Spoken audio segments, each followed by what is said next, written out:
Hello guys, welcome back to my channel. आज हम पढ़ने वाले हैं क्लास 11th का एनसीईआरटी के chapter number 1 the living world का लेक्चर नंबर 6। लेक्चर नंबर 5 में मैंने टेक्सोनॉमिकल एड्स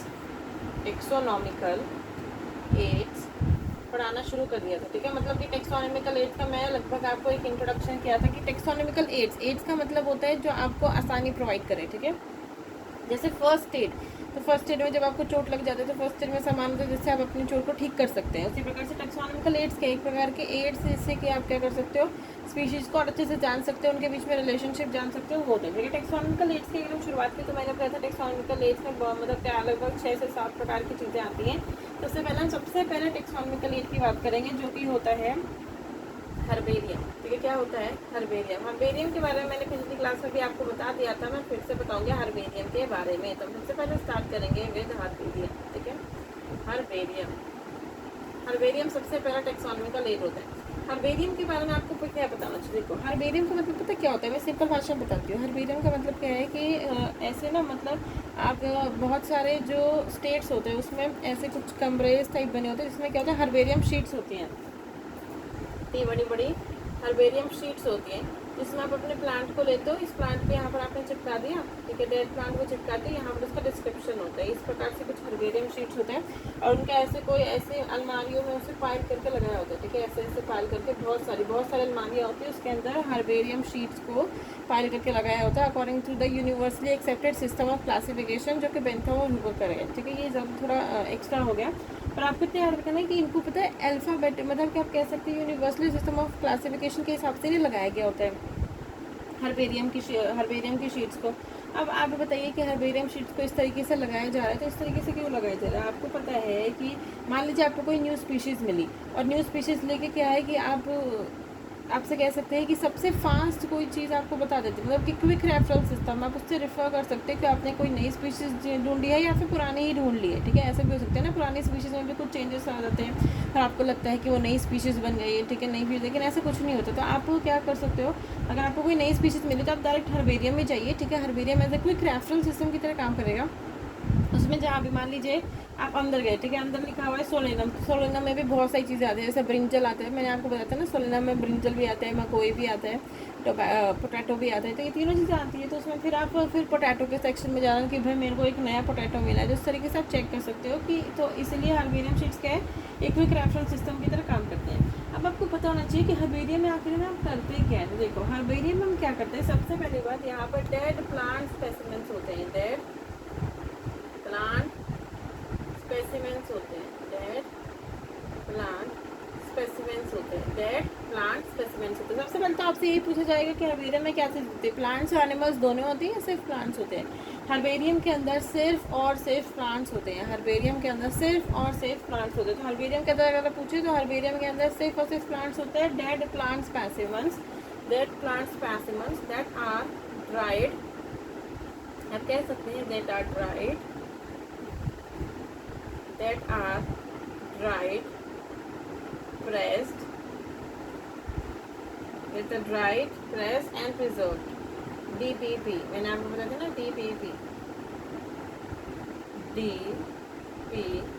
देखो, ड्राइड, प्रेस्ड एंड प्रिजर्व। आप समझिए, देखिए मैं क्या कहना चाहती हूँ, आपको सिंपल भाषा में समझना है कि हर्बेरियम क्या है। हर्बेरियम में डेड प्लांट स्पेसिमेंट्स को रखा जाता है, सिर्फ और सिर्फ प्लांट स्पेसिमेंट्स को रखा जाता है। डीपीपी का मतलब क्या है, जैसे मान लीजिए मैं जंगल में जा रही थी, ठीक है, जंगल में जाती गई अंदर जाती गई, मेरे को एक नई स्पीशीज दिखाया गया, मान लीजिए किसका भी मटर के पौधे का। ठीक है, लेट्स टेक एन एग्जांपल, वो जो मटर का पौधा मैंने देख रखा है। ठीक है, जो नॉर्मल मटर का पौधा दिखता है वो मैंने देख रखा है, पर क्या वो जैसे मैं उस जंगल में जा रही थी ना, मुझे कुछ अलग प्रकार का पौधा देखने के लिए मिला, तो मुझे लगा हो सकता है ये नई स्पीशीज हो सकती है। तो मैंने क्या बताया कि हर्बेरियम जो होता है, हर्बेरियम के अंदर आप प्लांट का ऐसा टुकड़ा लेते हैं, जैसे थोड़ा प्लांट है, मान लीजिए बड़ा प्लांट है, अब मुझे लगा कि ऐसा प्लांट तो मैंने आज तक नहीं देखा, तो मान लीजिए नया प्लांट है, तो उसकी आप इस प्लांट का आप ऐसा पार्ट लेंगे जिसके अंदर रूट भी होगा, स्टेम भी होगा, जिसके अंदर रूट भी होगा, स्टेम भी होगा, लीफ भी होगी, फ्लावर भी होगा, फ्रूट भी होगा। मतलब अल्टीमेटली आप ये कह सकते हैं कि अगर आपको वो पार्ट लेना है, और मतलब कि आप हर्बेरियम क्या है, एज अ फ्यूचर भी काम करते हैं, फ्यूचर रिपोजिटरी भी होती है। क्या देखो,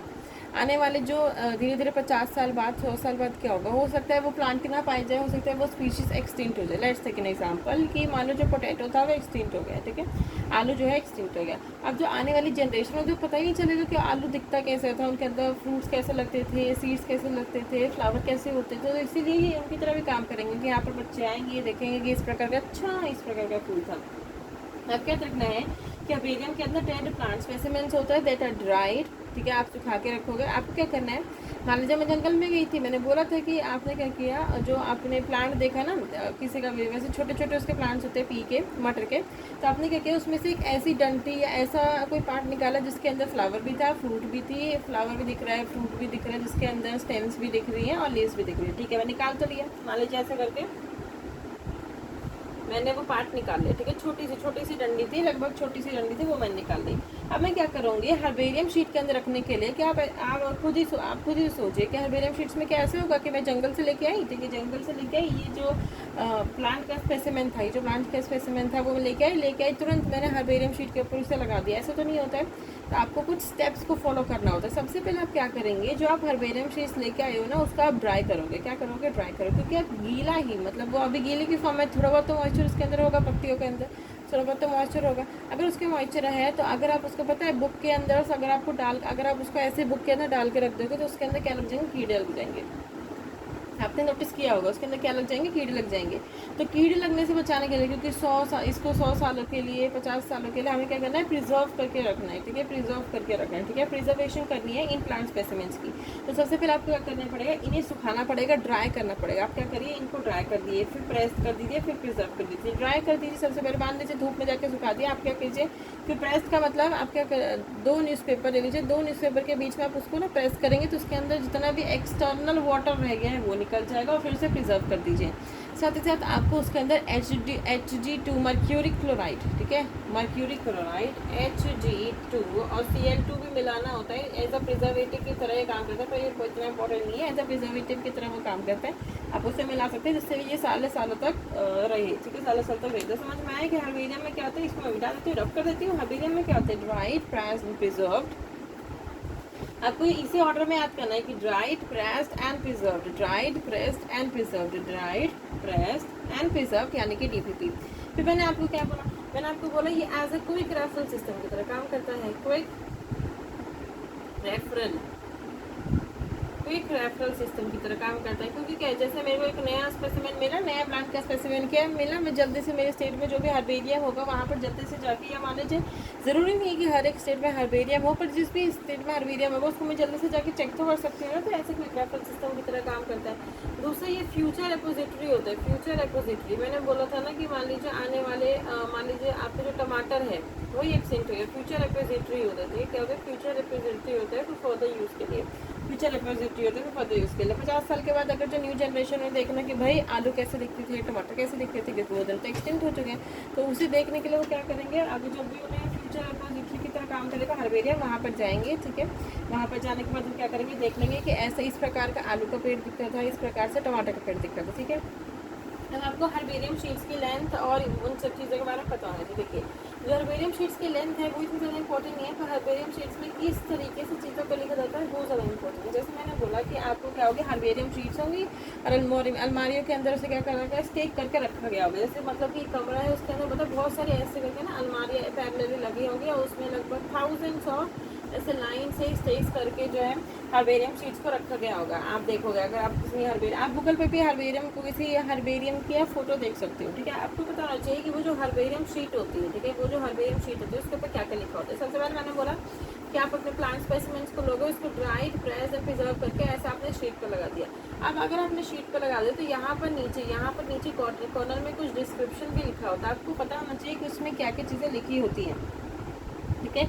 वो जो डिस्क्रिप्शन होता है उसके अंदर क्या क्या चीज़ें लिखी होती है वो आपको बताना चाहिए। मैंने देते वहाँ पर लिखा होना चाहिए date and place of collection, date and place of collection. किस डेट को, मतलब ये जो प्लांट था, ये जो प्लांट मैं उखाड़ के लाई, जो मैं जंगल में गई थी, जो प्लांट मैं उखाड़ के लाई हूँ, वो किस डेट को मैंने उखाड़ा है और किस जगह से उखाड़ा है। मान लीजिए मैं 23 तारीख 2050 में मैंने उखाड़ा है, और मान लीजिए कलेक्शन कहीं से भी ले लीजिए, भटिंडा से, ऐसे करके मैंने क्या किया, वहाँ से उसे उखाड़ा। दूसरी बात, वहाँ पर उसके जितने भी नाम आपको पता है, ठीक है, जितने भी नाम, यानी कि उसका इंग्लिश नेम क्या है, ये डिस्क्रिप्शन में लिखा होगा वहाँ पे, उसका इंग्लिश नेम क्या है, लोकल नेम क्या है, और botanical name. English name, local name और बोटानिकल नेम, ये 3 प्रकार के नेम्स भी लिखा होना चाहिए, ठीक है। फिर उसके बाद उसका फैमिली का नाम लिखा होना चाहिए, जो उसकी फैमिली का नाम होता है, जो फैमिली, जैसे पोटैटो के केस में क्या होगा, सोलोनेसी। पोटैटो के केस में क्या होगा, सोलोनेसी होगा। पोटैटो के केस में, पोटैटो के नेम्स, पोटैटो के केस में क्या होगा, सोलोनेसी होगा। फिर उसके बाद कलेक्टर्स का नाम लिखा होना चाहिए, कलेक्टर का नाम लिखा होना चाहिए, कलेक्टर का नाम लिखा होना चाहिए। तो आपको इन चीज़ों का लिखना होगा। और इससे आपसे क्वेश्चन, लेकिन ये इन चीज़ों से ज़्यादा ये क्वेश्चन आता है कि कौन सा इंक्लूडेड नहीं है, कौन सा इंक्लूडेड नहीं है। तो हाइट ऑफ द प्लांट को आप नहीं रखते हो, हाइट ऑफ प्लांट यहाँ पर लिखा नहीं होता है। Height of plant, this is very important कि हाइट ऑफ प्लांट यहाँ पर लिखा नहीं होता। तो मैंने बोला हर्बेरियम के शीट्स होते हैं, हर्बेरियम के शीट्स के या बिल्कुल छोटे हिस्से पे, आप बिल्कुल छोटे हिस्से पे, ये तो पूरा प्लांट लगा होता है, यहाँ पर छोटे हिस्से पे क्या लिखा होगा, क्या क्या डिस्क्रिप्शन होती है, डेट और प्लेस ऑफ कलेक्शन होगा, किस डेट को और किस जगह से इस प्लांट को कलेक्ट किया गया है, उसका इंग्लिश, लोकल और बोटानिकल नेम वहाँ पर लिखे होंगे, उसका फैमिली नेम लिखा होगा, उसका कलेक्टर का नाम लिखा होगा। अब आपसे पूछा जाएगा कि कौन सी चीज़ जो कि इंक्लूडेड नहीं होती है हाइट ऑफ द प्लांट, कौन सी चीज़ इंक्लूडेड नहीं होती है, कौन सी चीज़ इंक्लूडेड नहीं होती है, height of the plant included नहीं होता। ये सबसे ज़्यादा इंपॉर्टेंट है, इसीलिए सबसे ज़्यादा क्वेश्चन आएंगे। इसको आप अच्छे से याद कर लीजिए कि यहाँ पर कॉर्नर में, जैसे पूरी शीट है, ठीक है, पूरी शीट है, तो यहाँ पर हम क्या करेंगे, कोने में, बिल्कुल इसके कोने में ये जो पूरा प्लांट लगा होगा, तो वहाँ पर हमें क्या क्या लिखना है, date of place of collection लिखना है, इंग्लिश, लोकल और बोटानिकल नेम लिखना है, फैमिली नेम लिखना है, कलेक्टर नेम, और कौन सी चीज़ नहीं लिखनी है, वो हाइट ऑफ द प्लांट, ठीक है। हाइट ऑफ द प्लांट कभी भी हम इस शीट के नीचे नहीं लिखते, ठीक है। यहाँ पर सिर्फ हम इतनी चीज़ों को लिखते हैं और हाइट ऑफ द प्लांट को नहीं लिखते हैं। तो ये तो हो गया आपको, इतना ही चीज़ें आपको जाननी थी अबाउट द, इतनी चीज़ें आपको जाननी थी अबाउट द फर्स्ट, जो मैंने फर्स्ट टेक्सोनॉमिकल एड बताया हर्बेरियम के बारे में। अब हम आप बढ़ते हैं दूसरी टेक्सोनॉमिकल एड, जो होता है बोटानिकल गार्डन, जो कि होता है बोटानिकल गार्डन, ठीक है, बोटानिकल गार्डन, जो कि दूसरा टेक्सोनॉमिकल एड है, दूसरा टेक्सोनॉमिकल एड है botanical garden, botanical garden, botanical garden, जो कि दूसरा टेक्सोनॉमिकल एरिया। बोटानिकल गार्डन के बारे में आपको क्या याद करना चाहिए कि यहाँ पर लिविंग प्लांट स्पेसिमेंट्स को रखा जाता है, लिविंग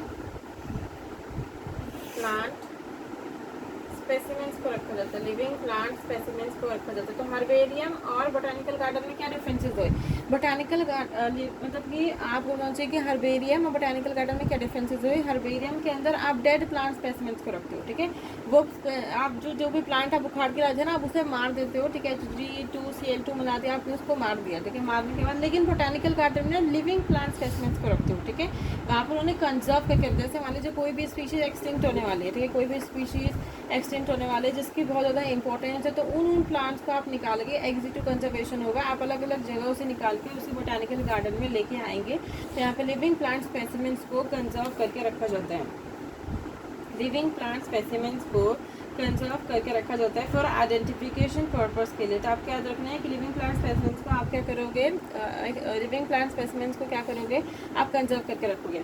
उसके बाद जो बोटानिकल गार्डन होते हैं ना, बोटानिकल गार्डन बहुत सारे फेमस भी है। आपको पता होना चाहिए कि मान लीजिए आप किसी बोटानिकल गार्डन में गए, ठीक है, उस बोटानिकल गार्डन में आपको क्या क्या देखने के लिए मिलेगा, जो भी एक्सटिंक्ट होने वाली है स्पीशीज़, जो भी एंडेंजर्ड स्पीशीज़ हैं प्लांट की, वो आपको वहाँ पर देखने को मिलेगी। किसी की ऑर्नामेंटल वैल्यू बहुत ज़्यादा है तो वो आपको देखने के लिए मिलेगी।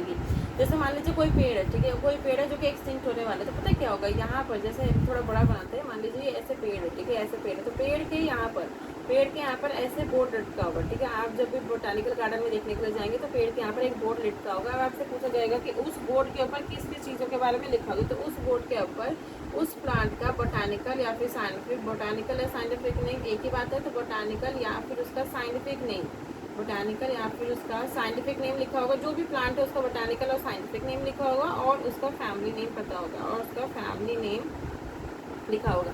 ये दो चीज़ें लिखी होंगी। जैसे हार्बेरियन में देखा ना, हार्बेरियन में कितनी सारी चीज़ें लिखी हुई थी, आपका date, place of collection, English name, local name, botanical name, फिर फैमिली नेम लिखा हुआ था, फिर उसके बाद कलेक्टर नाम, मतलब बहुत सारी चीज़ें लिखी हुई थी। पर यहाँ पर ऐसा कुछ नहीं है। जब भी आप बोटानिकल गार्डन में जाओगे, आप लिविंग प्लांट स्पेसिमेंस को आपने कंजर्व करके रखा है। वहाँ पर आपको नीचे, ठीक है, मतलब नीचे में यहाँ पर ऐसे बोर्ड लटका हुआ दिखाई देगा, बोर्ड लटका हुआ, उसमें क्या क्या दिखा होगा, बोटानिकल और साइंटिफिक नेम और फैमिली का नाम, उस प्लांट का बोटानिकल और साइंटिफिक नेम क्या है, ठीक है, बोटानिकल और साइंटिफिक नेम क्या है। जैसे मान लीजिए मैंगो का पेड़ है तो उसमें मैंजीफेरा इंडिका लिखा होगा और उसकी फैमिली कौन सी है, एनाकार्डियेसी। तो इस प्रकार से लिखा होगा बोटानिकल और साइंटिफिक नेम और उसका फैमिली का नाम। इसके बाद आपको बताना चाहिए कुछ फेमस बोटानिकल गार्डन जो कि एनसीईआरटी में दे रखे हैं। इसको मैं रब कर देती हूँ, फिर आपको बताते हैं उन फेमस बोटानिकल गार्डन का नाम क्या क्या है जो कि एनसीईआरटी के अंदर दे रखे हैं। तो रॉयल बोटानिकल गार्डन, रॉयल, सबसे पहला आता है royal botanical garden, royal botanical garden जो कि क्यू में, जो कि है क्यू, इंग्लैंड में, क्यू इंग्लैंड में। सबसे पहला है रॉयल बोटानिकल गार्डन, सबसे पहला है रॉयल बोटानिकल गार्डन क्यू, ठीक है, के ई डब्ल्यू, तो royal botanical garden, royal botanical garden Q England के अंदर, royal botanical garden Q England के अंदर। दूसरा है Indian botanical garden, Indian botanical garden, Indian botanical garden जो कि हावड़ा में है,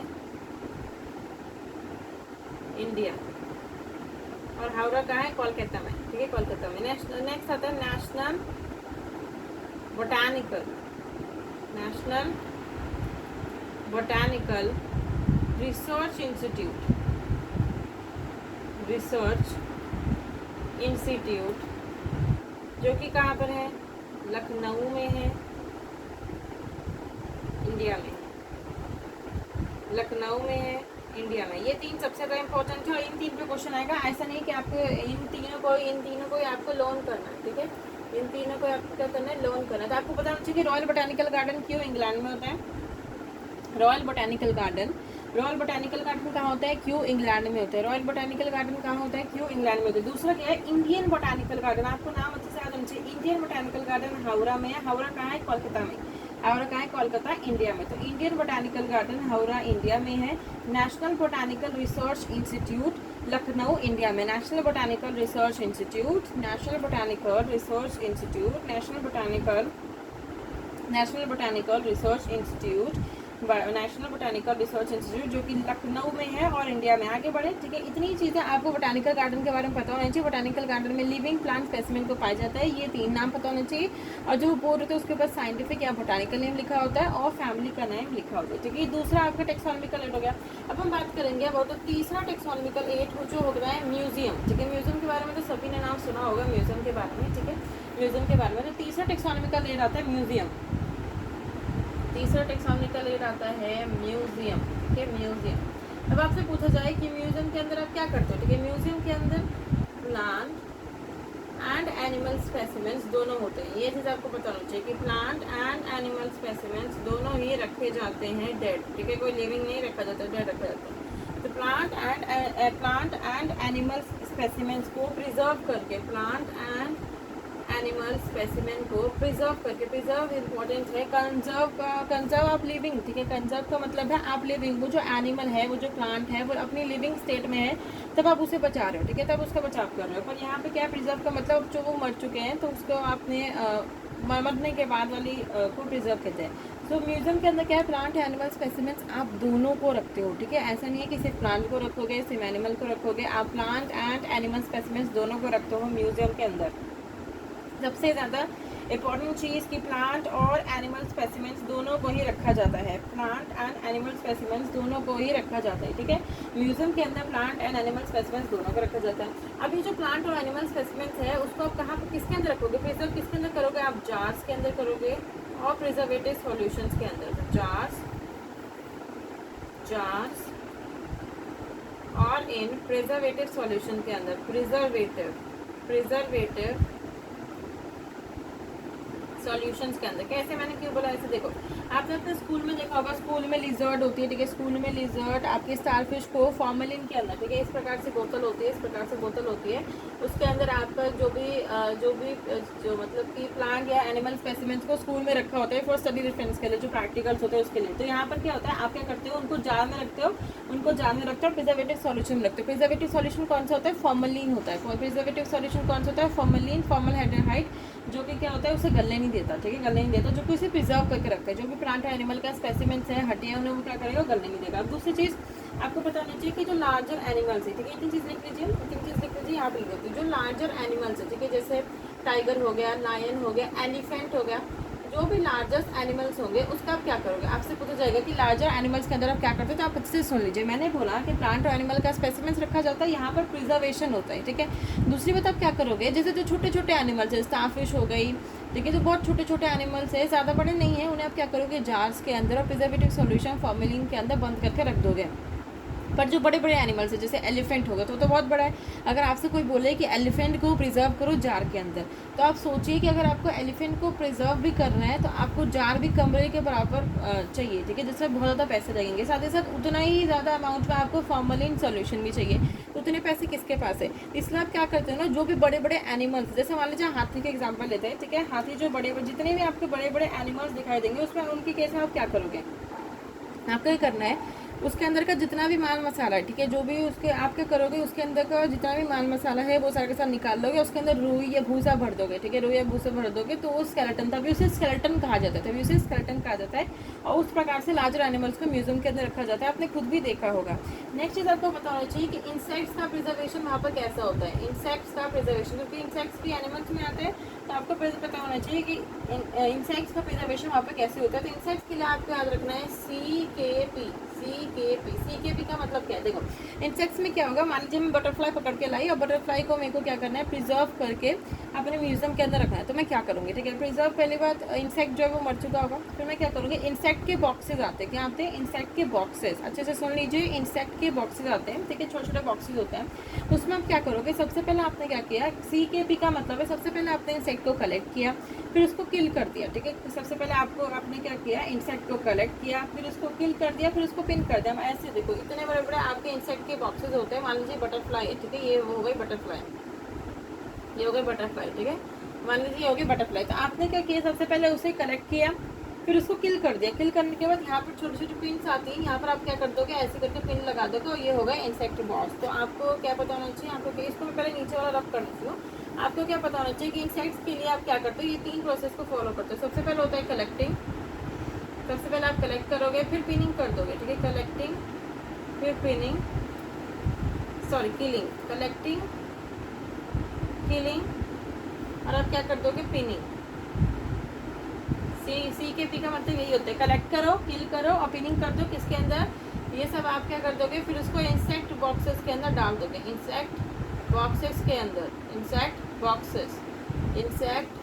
बॉक्सेस के अंदर आप उसे क्या कर दोगे, डाल दोगे, इंसेक्ट बॉक्सेस के अंदर जो भी आपका इंसेक्ट था उसे आप रिजर्व करके उसके अंदर डाल दोगे, ठीक है। लार्जर एनिमल्स को मैंने बता दिया कि वहाँ पर क्या रखते हो, आप उसके स्केलेटन्स को रख देते हो, तो थर्ड म्यूजियम में आपको इतना ही जानना था, ठीक है, थर्ड टेक्सोनॉमिकल एड के अंदर आपको इतना ही जानना था। इसके बाद वाला जो टेक्सोनॉमिकल एड होता है वो तो बहुत छोटा सा है, मतलब जू है, ठीक है, जू के बारे में सभी ने सुना होगा, जिसको हम मतलब कि फुल फॉर्म आप कह सकते हैं, जो फुल आप इसको कैसे बुलाते हैं, जूलॉजिकल पार्क बुलाते हो, ना कि जू, ठीक है, जू आप कह सकते हो, आप शॉर्ट फॉर्म में उसे बुलाते हो, ठीक है, जूलॉजिकल पार्क, फुल जो नेम होता है वो जूलॉजिकल पार्क होता है या फिर जू होता है, ठीक है, फुल नेम जो होता है वो जूलॉजिकल पार्क होता है या फिर जू होता है, ठीक है, क्या होता है, फुल नेम, जू तो ठीक है आपको चिड़ियाघर नेम याद है, पर आपको फुल नेम भी पता होना चाहिए, जो होता है जूलॉजिकल पार्क।